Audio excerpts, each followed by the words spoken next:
پڑیں گے کہ ان کے لیے جو پیار بھرا رشتہ اس کائنات کے اندر میرے رب نے بنایا ہے نا، اب کون بھیجے گا مجھے گھر سے دعا کے ساتھ، اور پھر سارا دن میری واپسی کی راہ تکے گا کون؟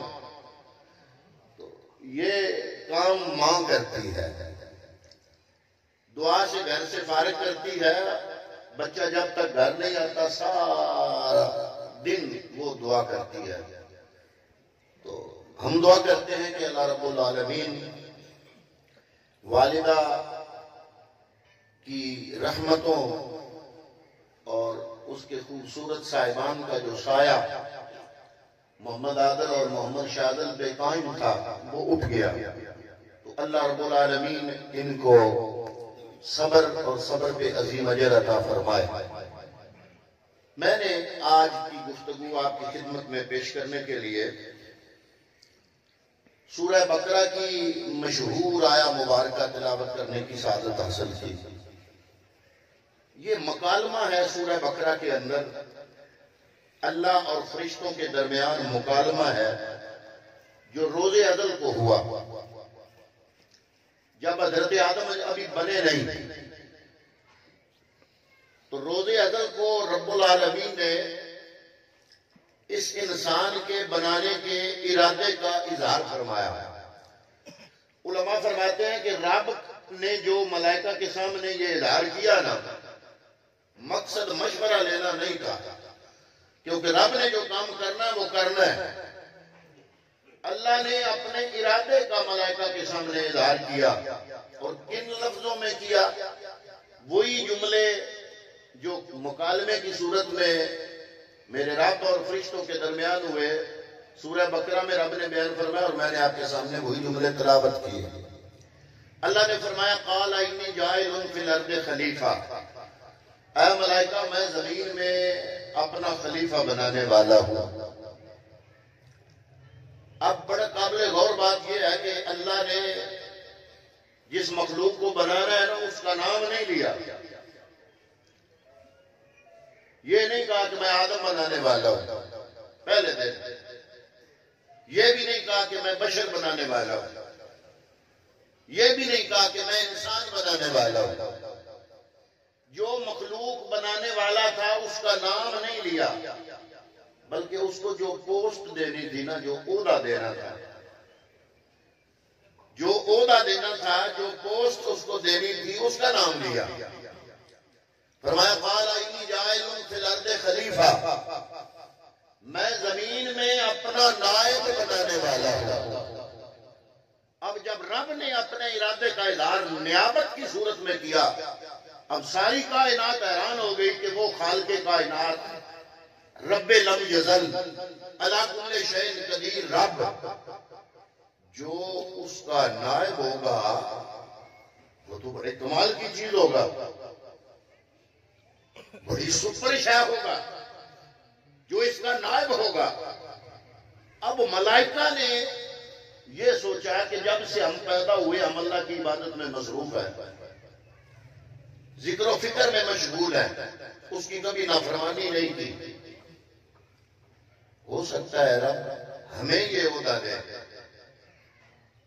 عزازیل نے سوچا، جس کو آپ ابلیس کہتے ہو، اس کا نام تھا عزازیل، سریانی زبان میں عزازیل تھا، جس کا عربی ترجمہ حارس بنتا ہے۔ یہ سوچنے لگا کہ میں زمین سے گیا ہوں، زمین کے چپے چپے کو جانتا ہوں، چپے چپے میں میں نے سجدہ رب کو کیا، اللہ نے میرا درجہ بڑھایا، زمین سے اٹھایا، فرشتوں کی سب میں شامل فرمایا، پھر میں نے رب کی بڑی عبادت کی تو میرے رب نے مجھے سارے فرشتوں کا سردار بنایا۔ اب اللہ فرما رہا ہے کہ میں زمین میں اپنا نائب بنانے والا ہوں، 2 مرتبہ میری پروموشن ہو چکی ہے، میری ترقی ہو چکی ہے، ہو سکتا ہے اب تیسری مرتبہ پھر میری ترقی ہو جائے اور اللہ مجھے اپنا نائب بنانے کا اعلان فرما دے۔ اس کے دل میں یہ چل رہا تھا، لیکن رب العالمین نے ملائکہ کو حکم دیا کہ آگ، مٹی، پانی، ہوا، یہ 4 عناصر ترکیبی کو لے لو، ان کا آمیزہ تیار کرو۔ اے میرے مالکہ کیا بنانے والے ہو؟ فرمایا قال انی جاعل فی الارض خلیفہ، میں رب زمین میں اپنا قائد بنانے والا ہوں۔ اب ملائکہ نے اس میٹیریل کو دیکھا، آگ، مٹی، پانی، ہوا، 4 عناصر ترکیبی کا امیزہ مرکب، ان کو دیکھ کے ملائکہ نے عرض کیا، قالو، اگلی آیت، قالو اتجعل فیہا من یفسد فیہا ویسفک الدماء ونحن نسبح بحمدک ونقدس لک۔ انسان کی نیگیٹیویٹی بیان کی، اپنی پازیٹیویٹی بیان کی۔ یا اللہ، ہم ہر وقت تیری حمد، تیری ثنا، تیری تسبیحیں پڑھتے ہیں، یہ فساد کرے گا، خوب ریزی کرے گا، تیری سرکشی کرے گا۔ اے میرے مالکہ، یہ تیری سرکشی کرے گا، نافرمانی کرے گا، تیرا حکم نہیں مانے گا، فساد کرے گا۔ وَنَحْنُ نُسَبِّحُ بِحَمْدِكَ، ہم تیری حمد اور تسبیح پڑھنے والے۔ سوچیں ذرا، بڑے ماشاءاللہ میرے مجمع میں شعور والے لوگ تشریف فرما ہے، پڑھے لکھے چہرے مجھے نظر آ رہے ہیں، اور میں نے مجمع کو دیکھ کے یہ اپنا عنوان منتخب کیا ہے کہ ہم بیٹھے تو ویسے ہیں تو یہاں سے کچھ لے کر اٹھیں۔ اب ملائکہ نے جو بات کی وہ غلط نہیں تھی۔ آپ پورا مجمع ہو، پیچھے 5 نمازیں ہی لے لو جو گزر گئی ہیں، فجر، عشاء، ظہر، عصر، جی مغرب، یہ پیچھے جو گزری ہیں 5، ان پر ہی غور کر لو کہ پورے مجمع میں کتنے لوگوں نے یہ 5 نمازیں پڑھی۔ نافرمانی ہو گئی نا رب کی، اگر ایک دن میں ایک نماز چھوڑو تو نافرمانی۔ ملائکہ یہی عرض کر رہے ہیں، قالو اتجعل فیہا من یفسد فیہا ویسفک الدماء ونحن نسبح بحمدک ونقدس لک۔ یا اللہ، یہ جو تو بنا رہا ہے نا، یہ فساد کرے گا، تیری سرکشی کرے گا، نافرمانی کرے گا، ہم تیری حمد بیان کرتے ہیں۔ یہ تو ہر وقت تیری نافرمانی، کبھی اس کا وضو ٹوٹا ہوگا، کبھی اس کا غسل ٹوٹا ہوگا، ہمارا تو نہ کبھی وضو ٹوٹا نہ کبھی غسل ٹوٹا، وہ حصے ہم میں ہے ہی نہیں، ہر وقت تیری تسبیح اور تیرے ذکر و فکر میں مشغول ہے۔ اے میرے مالکہ، یہ نہ بنا۔ اب ملائکہ کی باتیں دونوں ٹھیک ہیں، فرشتے جب سے بنے اللہ کی عبادت میں، اور ہمارے بارے میں جو کہا وہ بھی ٹھیک، باتیں دونوں ٹھیک، لیکن کیا رب نے فرشتوں کی بات مانی؟ نہیں۔ اللہ نے فرمایا، قال انی، اگلی آیت، قال انی اعلم ما لا تعلمون۔ اے ملائکہ، جو حقیقت میں خدا جانتا ہوں وہ تم نہیں جانتے۔ اب وہ کیا حقیقت ہے جس کی وجہ سے میرے رب العالمین نے ملائکہ کے اس بات کو ریجیکٹ کیا اور کہا کہ میں نے بنانا ہے؟ علماء مفسرین فرماتے ہیں کہ بات ملائکہ کی غلط نہیں تھی، ہم فساد کرنے والے، نافرمانی کرنے والے، اللہ رب العالمین کی سرکشی کرنے والے، ہم میں وہ مادہ پایا جاتا ہے، اور ملائکہ ہر وقت اللہ کی حمد کرنے والے، لیکن اللہ نے بات مانی کیوں نہیں؟ وجہ یہ تھی کہ ملائکہ کی نظر تھی میٹیریل پر، ملائکہ کی نظر تھی آگ، مٹی، پانی، ہوا، 4 عناصر ترکیبی کا جو مرکب ہے نا، جو امیزہ ہے، ملائکہ کی نظر تھی میٹیریل پر، میرے رب العالمین کی نظر تھی اس کی روح پر۔ ایک ہے، 2 قسم کے انسان ہے، ایک ہے صورت والا انسان، ایک ہے سیرت والا انسان، ایک ہے ظاہر والا انسان، ایک ہے باطن والا انسان۔ اب ملائکہ کی نظر تھی اس ظاہر والے انسان پہ، میں اور آسان کر دوں، ملائکہ کی نظر تھی نمرود پہ، رب کی نظر تھی ابراہیم پہ، ملائکہ کی نظر تھی فرعون پہ، رب کی نظر تھی موسیٰ پہ، ملائکہ کی نظر تھی ابو جہل، عتبہ، شیبہ پہ، میرے رب کی نظر تھی محمد مصطفیٰ پر، ملائکہ کی نظر تھی یزید پر، میرے رب کی نظر تھی کربلا کے اندر دین زندہ کرنے والے حسین پر۔ اور مزید آگے جائیں، ملائکہ کی نظر تھی بازاری لوگوں پر، رب کی نظر تھی داتاری ہجویری جیسے لوگوں پر، ملائکہ کی نظر تھی بے نمازوں پر، میرے رب کی نظر تھی غوث سمدانی پر، ملائکہ کی نظر تھی سرکش لوگوں پر، میرے رب العالمین کی نظر تھی معین کس کی میری جیسے لوگوں پر؟ اس لیے اللہ نے فرمایا انی عالم ما لا تعلمون، اے ملائکہ جو تم میٹیریل دیکھ رہے ہو نا، ظاہر ہے کہ لوہے کی بنی ہوئی چیز لوہے کی خاصیت رکھے گی، مٹی کی بنی ہوئی چیز مٹی کی خاصیت، پتھر کی بنی ہوئی چیز پتھر کی خاصیت، سونے کی بنی ہوئی چیز سونے کی خاصیت۔ ملائکہ کی نظر تھی آگ، مٹی، پانی، ہوا، یہ ابلیس تھا آگ کا، آپ نے اس کا انکار دیکھ لیا۔ تو اس میں تو چار تھے، آگ کا اپنا، مٹی کا اپنا اثر، ہوا کا اپنا اثر، پانی کا اپنا اثر۔ یہ چار ملائکہ نے سوچا یہ تو بڑی بامشہ بنے گی، یہ چار اثر ایک آگ کا وہ بنا ہوا، اس میں آگ بھی ہے، مٹی بھی ہے، پانی بھی ہے، ہوا بھی ہے، تو یہ چار کا بنا ہوا یہ بڑی بامشہ بنے گی۔ عرض کیا مالکہ نہ بنا۔ رب العالمین نے فرمایا بات تمہاری ٹھیک ہے، لیکن انی عالم ما لا تعلمون، جو بات میں جانتا ہوں وہ تم نہیں جانتے۔ اب وہ کیا بات تھی جس کی وجہ سے ملائکہ کی باتوں کو سن کے رب العالمین نے اس پر عمل نہیں کیا بلکہ بنانے پہ مصر رہا اور بنا کے دکھایا؟ وہ بات کیا تھی؟ وہ بات یہ ہے کہ میرے رب العالمین نے ملائکہ کے سامنے بیان کیا کہ اے ملائکہ تمہاری نظر میٹیریل پر ہے، میری نظر وَنَفَخْتُ فِيهِ مِن رُوحِي، میں رب نے اس کے اندر ایک روح پھونکا ہے۔ غیر مسلم سکالر حضرات بھی کہتے ہیں کہ انسان مجموعہ ازداد ہے، دو ضدوں کا مجموعہ ہے، اپوزٹ طاقتوں کا مجموعہ ہے، اندر کی مضبوط اپوزیشن اور اس کے اندر روحانی اقتدار، اس اپوزیشن اور روحانی اقتدار کے درمیان جنگ رہتی ہے، لڑائی رہتی ہے، مقابلہ رہتا ہے، اور جب بھی کوئی نیکی اور شر کی بات آتی ہے، یہ جو شر والا ہے نا، شر والا نفس، یہ انسان کو ابھارتا ہے کہ برائی کر لے، اور جو اقتدار ہے نا روحانی، یہ کہتا ہے کہ نہیں۔ میرے نبی نے بھی فرمایا کہ جب بندہ گناہ کرتا ہے تو اس کے دل پہ سیاہ نقطہ پڑتا ہے، اگر وہ توبہ کر لے تو وہ مٹ جاتا ہے، توبہ نہ کرے تو وہ سیاہی پھیلتی پھیلتی پورے دل کو گھیرے میں لے لیتی ہے۔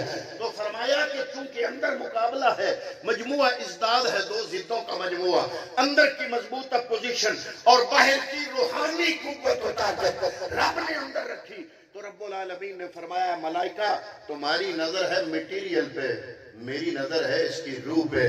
یہ جب روح پہ کے مطابق عمل کرے گا تو میں رب نے اس کو رذیل نہیں بنایا، اسفل نہیں بنایا، کم تر نہیں بنایا، میں رب نے کائنات کے اندر اس انسان کو اپنا نائب بنانے کا شرف عطا فرمایا۔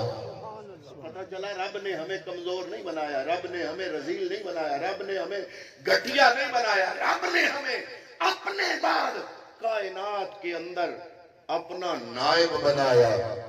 لیکن اگر انسان اپنے نفس کے کہنے پہ آئے تو پھر قرآن ہی کہتا ہے وَلَقَدْ زَرَعْنَا لِجَهَنَّمَ كَثِيرًا مِنَ الْجِنِّ وَالْإِنسِ لَهُمْ قُلُوبٌ لَا يَفْقَهُونَ بِهَا وَلَهُمْ أَعْيُنٌ لَا يُبْصِرُونَ بِهَا وَلَهُمْ آذَانٌ لَا يَسْمَعُونَ بِهَا أُولَٰئِكَ كَالْأَنْعَامِ بَلْ هُمْ أَضَلُّ، یہ چوپائے ہیں بلکہ چوپایوں سے بدتر ہے۔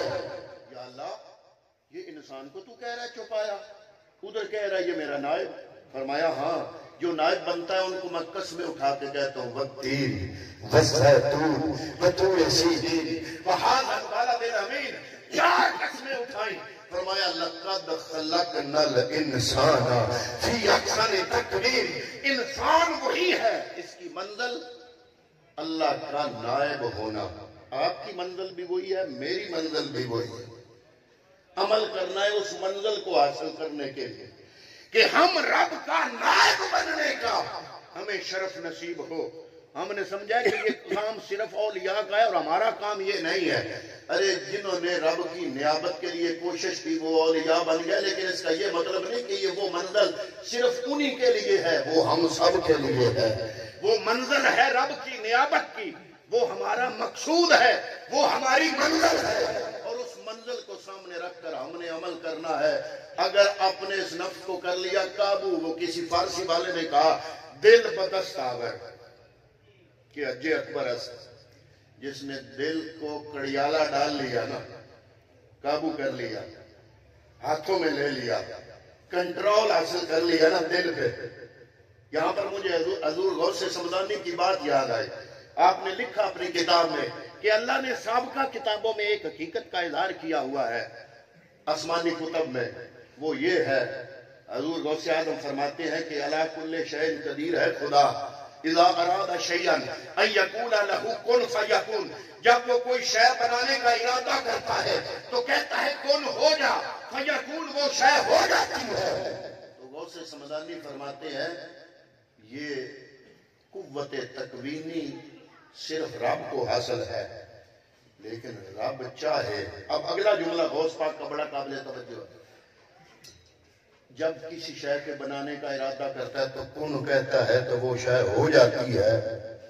فرمایا رب جب چاہے تو یہ قوت تکوینی اس بندے کو بھی دے دیتا ہے جو اس کا نائب ہونے کا ہے کہ مقام پہ پہنچ جاتا ہے، نیابت کا شرف جس کو مل جاتا ہے. غوث پاک کیسے؟ فرمایا اس کے لیے بندے کو 3 موتیں اپنی زندگی پر لاگو کرنا ضروری ہوتی ہے. جناب کون سی؟ فرمایا موت نفس، موت ارادہ، موت ہوا. پہلی ہے زندہ ہوتے ہوئے بندہ اپنے آپ کو موت سے آشکار کر لے، آشنا کر لے. وہ کیا ہے؟ ایک ہے موت نفس، اپنے نفس کو مار دے. موت ارادہ، رب کی بارگاہ میں اس کا ارادہ ہی نہ ہو، یعنی بندے کا جسم ہو، ارادہ میرے مالک کا ہو، دل اس کا ہو، جلوے اس کے ہو، دل بندے کا ہو، ٹھکانہ میرے مالک کا ہو. اور اللہ فرماتا ہے کہ بندہ مومن کے دل میں میں آ جاتا ہوں. وہ کہنے والے نے یہی کہا نا دل بدست آور کہ حج اکبر است. دل کو قابو میں کر لو، یہ حج اکبر ہے. میں نے کہا جناب حج اکبر تو کعبے کا حج کرنے سے ہوتا ہے. انہوں نے کہا از ہزاروں کعبہ یک دل بہتر است. 1000 کعبوں سے بندہ مومن کا ایک دل اچھا. میں نے کہا جناب نہ ایسا کرے، دل ہے، کعبہ کعبہ ہے. انہوں نے کہا کعبہ تعمیر خلیل اطہر است و دل گزرگاہ جلیل اکبر است. کعبہ ابراہیم خلیل اللہ کی تعمیر ہے اور بندہ مومن کا دل اللہ رب العالمین کے جلووں کی گزرگاہ بن جاتا ہے.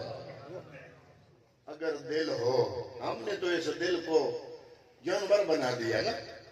اگر دل ہو صاف ستھرا اور اللہ کی نیابت کی طرف چلنے والا، پھر یہ مقام ملتا ہے. تو اللہ فرماتا ہے کہ میں نے تو قسم اٹھا کے کہہ دیا، بلکہ رب نے یہ فرمایا کہ جس نے دل کو کر لیا نا صاف اور پاک، ایک بار قسم نہیں، رب نے 11 قسمیں اٹھائی. فرمایا والشمس وضحاها والقمر اذا تلاها والنهار اذا جلاها والليل اذا يغشاها والسماء وما بناها والارض وما طحاها ونفس وما سواها فألهمها فجورها وتقواها كما خلق من زكاها. میں آپ کے سامنے کہوں نا قسم ہے، قسم ہے، قسم ہے، قسم ہے، قسم ہے، قسم ہے. 6 دفعہ کہا قسم ہے، بات نہیں کی. جس کے لیے قسم اٹھائی تو آپ کی توجہ ہے میری طرف، تو آپ ہر بندے کا کان کھڑا ہو گیا بھئی اس کا دماغ ٹھیک ہے. 6 مرتبہ اس نے کہا قسم ہے، قسم ہے، قسم ہے، قسم ہے، بات نہیں کی. وجہ میں نے کہا بندہ تو پھر بھی بندہ ہے، کبھی ذہن معطل ہو جاتا ہے جب خالق کائنات خالق ہو کر 1 نہیں 2 نہیں 3 نہیں 6 نہیں، رب نے 11 قسمیں اٹھائی. 11 قسمیں اٹھائی. اگر وہ بغیر قسم کے بھی بات کرے تو ہم ماننے کے لیے تیار ہیں. اس کی بات سب سے سچی. وَمَنْ أَصْدَقُ مِنَ اللَّهِ قِيلًا، اللہ کے قول سے سچی قول کس کا ہو سکتا ہے؟ وہ ہے رب کائنات کا قول. لیکن جب رب قسمیں اٹھائے، فرمایا وَالشَّمْسِ وَضُحَاهَا، مجھے سورج کی قسم، اس کی روشنی کی قسم، وَالْقَمَرِ إِذَا تَلَاهَا، چاند کی قسم جو سورج کے پیچھے پیچھے چلا آتا ہے اس کی قسم، وَالنَّهَارِ إِذَا جَلَّاهَا، مجھے دن کی قسم، اس کے اجالے کی قسم، وَاللَّيْلِ إِذَا يَغْشَاهَا، مجھے رات کی قسم، اس کی تاریکی کی قسم، وَالسَّمَاءِ وَمَا بَنَاهَا، مجھے آسمان کی قسم، اس کی بناوٹ کی قسم، وَالْأَرْضِ وَمَا طَحَاهَا، مجھے زمین کی قسم، اس کے فرش ہونے کی قسم، وَنَفْسٍ وَمَا سَوَّاهَا فَأَلْهَمَهَا فُجُورَهَا، وتقواہا، مجھے اس انسان کی قسم جو گناہوں میں غرق تھا، اپنے مالک کو بھول گیا تھا، اچانک مالک کا خیال آ گیا تو اس نے پلٹا کھایا، گناہوں کے راستے کو چھوڑا، نیکی کے راستے پہ آیا۔ میں رب العزت کو اس انسان کے پلٹا کھانے کی قسم۔ رب نے پھر 11ویں قسم اٹھائی، 11 قسمیں۔ یا اللہ یہ 11 قسمیں تو اٹھا رہا ہے، بات نہیں کر رہا۔ ایک جملہ قسمیہ ہوتا ہے اور اگلا جملہ جواب قسم ہوتا ہے، جس کے لیے قسم اٹھائی جاتی ہے۔ یا اللہ 11 قسمیں، جواب قسم کیا ہے؟ فرمایا 2 لفظ، صرف 2 لفظ جواب قسم۔ والشمس وضحاها والقمر اذا تلاها والنهار اذا جلاها والليل اذا يغشاها والسماء وما بناها والارض وما طحاها ونفس وما سواها فالهمها فجورها وتقواها۔ 11 قسمیں اٹھانے کے بعد یا اللہ فرمانا کیا چاہتا ہے؟ فرمایا قد افلح من زکاها، وہ کامیاب ہو گیا جس نے اپنے من کو پاک کر لیا۔ پھلاں دا تو اتر بڑا، اتراں دا پھر کٹ دریا، اس دریا وچ پھر رج کے نا، پھر بھی تیری بو نہیں مکنی، پہلے اپنی میں مکا۔ یہ جو اندر کا انسان ہے نا، بندے کا دل، اگر آپ اپنے دوسرے مسلمان بھائی کو ترجیح دیں گے، اپنے کو پیچھے ہٹائیں گے، تو میرا مالک آپ کو اتنی زیادہ عزتیں عطا فرمائے گا اور زیادہ عزتوں سے نوازے گا۔ اور جو ہر وقت اپنے نفس کے ساتھ مقابلہ کرتے ہیں، حضرت عمر فاروق رضی اللہ تعالی عنہ اب مدینے کی گلی سے جا رہے ہیں، جاتے جاتے تنکا اٹھایا، اٹھا کے تنکے کو مخاطب کیا ہے، تنکے تو مجھ سے بہتر ہے، کاش میں عمر نہ ہوتا، تنکا ہوتا۔ کسی نے پوچھا ہے امیر المومنین، آپ نبی کے بعد ابو بکر صدیق کے بعد مسلمانوں کے امیر ہیں، امیر المومنین ہیں، 25 لاکھ مربع میل کے حکمران ہیں، تو آپ یہ جملہ کیوں فرما رہے ہیں؟ فرمایا قیامت کے دن اس تنکے سے سوال نہیں ہوگا، مجھ عمر سے سوال ہوگا۔ کیا ہے عمر، میں نے تمہیں حکومت دی تھی، تو نے اس کا کیا استعمال کیا؟ ایک دفعہ آپ نے فرمایا دریائے فرات کے کنارے اگر کوئی کتا بھوکا مر گیا تو عمر اس کا بھی جواب دہ ہوگا قیامت کے دن۔ حضرات محترم، جب انسان اپنے آپ کو اس قدر توڑ کے زندگی گزارتا ہے تو اس کی منزل ہوتی ہے نیابت الہی۔ حضرت ابو بکر صدیق رضی اللہ تعالیٰ عنہ، جن کی وفات کا یہ مہینہ ہے، آپ جب خلیفہ بنے نا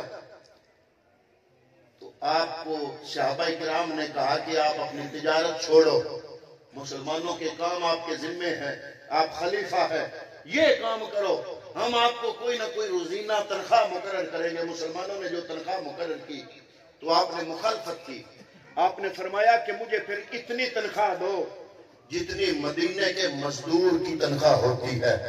عرض کیا گیا اے ابو بکر صدیق، کیا آپ کا اس میں گزارا ہو جائے گا؟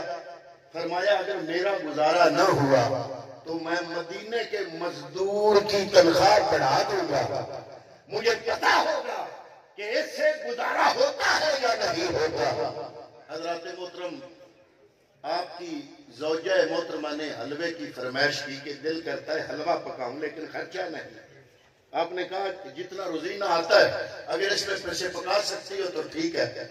آپ کی زوجہ نے 3-4 دن تھوڑی تھوڑی بچت کی، 4-5 دن گزرنے کے بعد جب آپ گھر آئے نا تو حلوہ پکنے کی خوشبو ہے، جب سوجی بھنتی ہے نا تو ہمسایوں میں بھی اس کی خوشبو جاتی ہے۔ تو صدیق اکبر جب گھر آئے نا تو حلوہ پکنے کی خوشبو، تو ابو بکر صدیق نے فرمایا حلوہ پکا ہے؟ عرض کیا آپ کی زوجہ نے کہ جناب حلوہ پکا ہے۔ فرمایا کیسے پک گیا؟ خرچہ تو اتنا ہے نہیں۔ تو اس نے عرض کیا کہ جناب 5 دن تھوڑی تھوڑی تنخواہ جوڑتی رہی ہوں اور تھوڑا تھوڑا جوڑنے کے بعد اتنا خرچہ بنا کہ آج حلوہ پک گیا۔ آپ نے لقمہ منہ میں نہیں ڈالا، جوتا پہنا، بیت المال کی طرف چلے گئے۔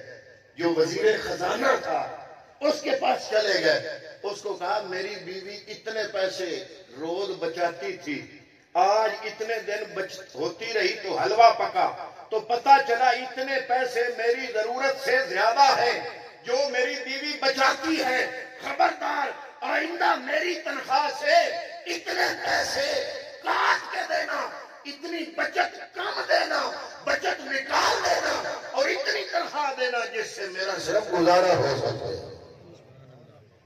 جب فوت ہونے لگے تو وصیت فرمائی میرا کفن پرانے کپڑوں میں دینا، نئے کفن کے زیادہ حقدار زندہ لوگ ہیں۔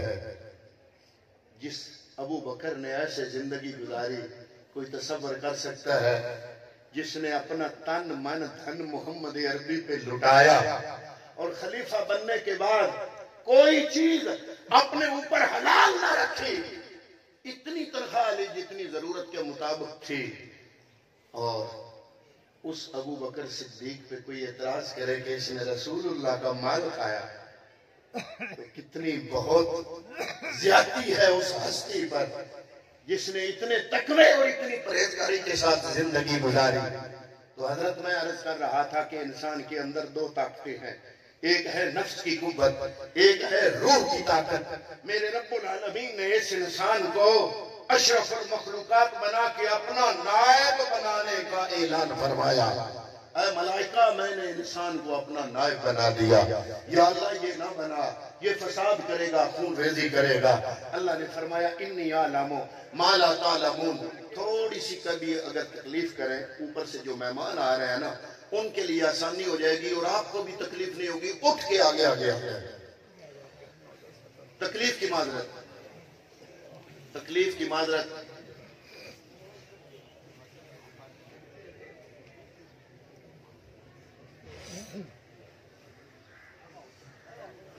حضرت فاروق اعظم رضی اللہ تعالیٰ عنہ آپ کو جب غسل دینے کے لیے آپ کا قمیض اتارا گیا نا تو آپ کی پشت انور پہ کمر پر کالے کالے اور نیلے نیلے داغ تھے۔ زوجہ محترمہ سے پوچھا کہ امیر المومنین کی کمر پر نیلے اور کالے داغ ہیں جیسے کوئی مار کھاتا ہے، یہ کیسے تھے؟ تو آپ کی زوجہ فرماتی ہیں کہ عمر نے ایک رجسٹر بنایا ہوا تھا جو ان کے بیڈ کے سرہانے کے نیچے ہوتا تھا، روز صبح سے لے کر شام تک جو کام کرتے وہ اس رجسٹر کے ایک صفحے پہ لکھ لیتے، اگلے دن جو کام کرتے اس پہ لکھ کے سوتے۔ بیڈ کے سرہانے کے نیچے وہ رجسٹر تھا، سونے سے پہلے اپنے دن کی ساری مصروفیات لکھتے اور جب پورا ہفتہ گزر جاتا تو ایک دن آپ نے ہفتے میں مقرر کیا ہوا تھا، وہ تھا جمعے کا۔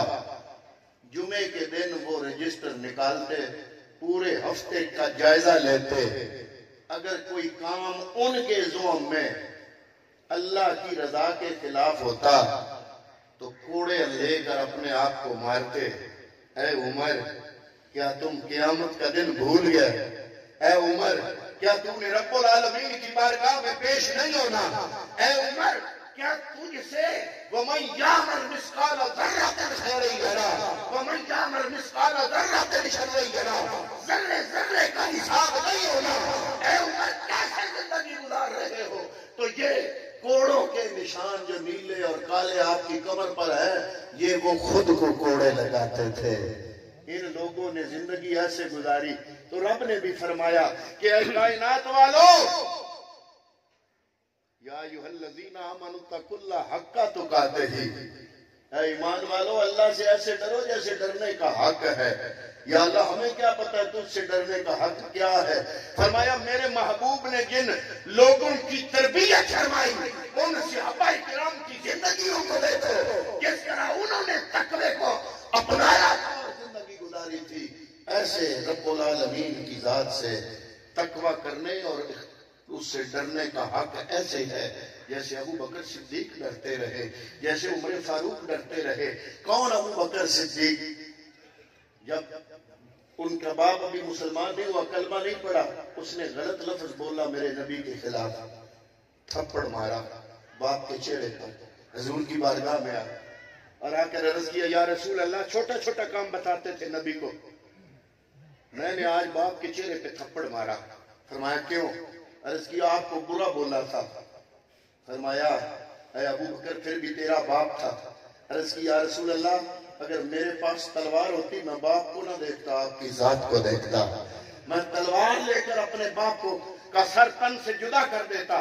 جب جنگ بدر ہو چکی تو جنگ بدر کے بعد آپ کا سگا بیٹا آپ کے سامنے آیا، عرض کی اے ابا جان، آپ 3 مرتبہ دوران جنگ کرتے ہوئے میری تلوار کے نیچے آئے، میرے باپ تھے، باپ سمجھ کے چھوڑ دیا۔ آپ نے فرمایا تم نے تو چھوڑ دیا، اللہ کی قسم اگر تم 1 مرتبہ بھی میری تلوار کے نیچے آ جاتے میں نہ چھوڑتا۔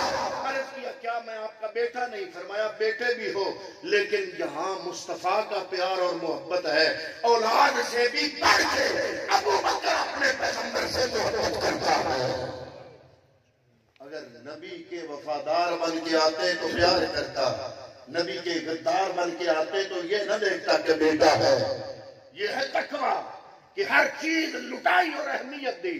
اسلام یہ نہیں کہتا کہ اولاد سے محبت نہ کرو، اسلام یہ کہتا ہے محبت کرو، اللہ نے شفقت رکھی ہے تمہارے دل میں، لیکن جو اللہ اور اللہ کے رسول کی محبت ہے اس کا گراف اولاد کی محبت سے زیادہ ہونا چاہیے۔ فرمایا قال انی جاعل فی الارض خلیفہ، اے ملائکہ میں زمین میں اپنا نائب بنانے والا ہوں، یا اللہ نہ بنا۔ کیوں؟ عرض کیا یا اللہ یہ فساد کرے گا۔ فرمایا تمہاری نظر میٹیریل پہ ہے، میری نظر اس کی روح پہ ہے۔ اگر اس نے اپنے آپ کو سنوارا، اگر